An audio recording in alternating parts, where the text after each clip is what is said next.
Hi guys, this is Speak About Digital, and in this video I will show you a simple way how to add a link in Notion.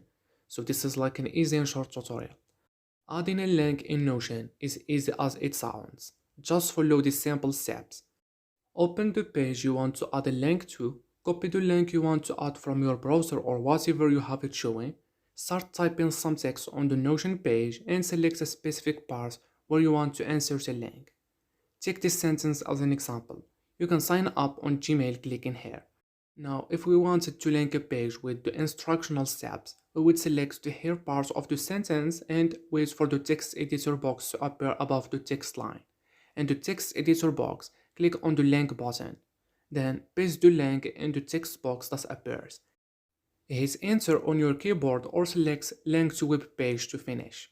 You have now added a link to your Notion page. Just click on the word with the embedded link and Notion will redirect you to its address.